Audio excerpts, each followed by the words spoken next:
In exercise 2 of module 1, we're creating site features with Revit subregions. And this is going to allow us to add some additional detail both to the virtual model and the physical model. So specifically, our next set of learning objectives, we'll use the subregion tool to add site information, identify areas of a site that might not be notable only with changes in topography, and to create a virtual site model that will add detail to a physical model. So the process of doing this in Revit is going to leverage a tool called the subregion tool, which will work over the top of our topography model. This is where having the aerial photograph comes in very, very handy, and well, for that matter, extremely important in terms of getting that additional detail that's on the site.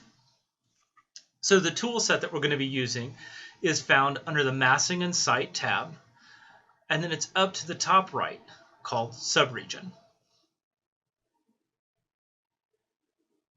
As a starting point with a subregion, it's often really tempting to use the spline tool as we're going to trace out curvy roads, things like that.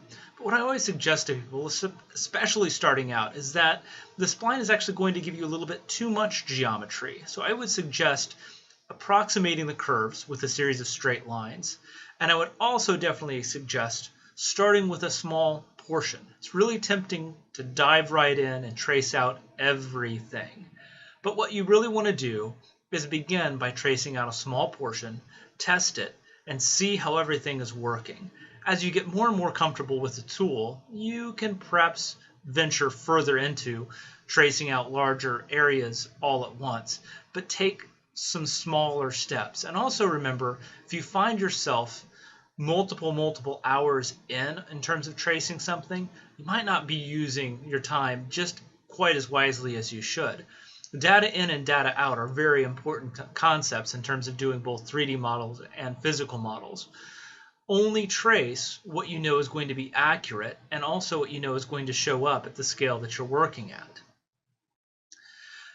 Once I have a basic subregion loop, and again it has to be connected end to end, I'm going to assign that subregion a basic material. This time I'm just going to use default so you can see what's going to happen. So you can't tell much from a wireframe view, but if I switch to the 3D view and change to a shaded view mode, you'll be able to see that the subregion is identifiable as a different kind of object across the site topography.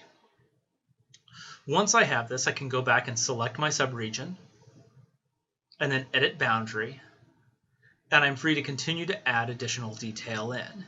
Now, I'm going to spare you watching me trace out every little component of this site, but what I can tell you is that even though I've practiced quite a bit, this did take a little bit of time, but not a lot. What I wanted to trace are the primary roads, and if you'll notice, I'm going out to out, edge of sidewalk to edge of sidewalk, and I trace the tree lines, a few rock formations, a few buildings here and there, things like that, to get this basic topography model that I'm ready to begin preparing to send to the CNC router.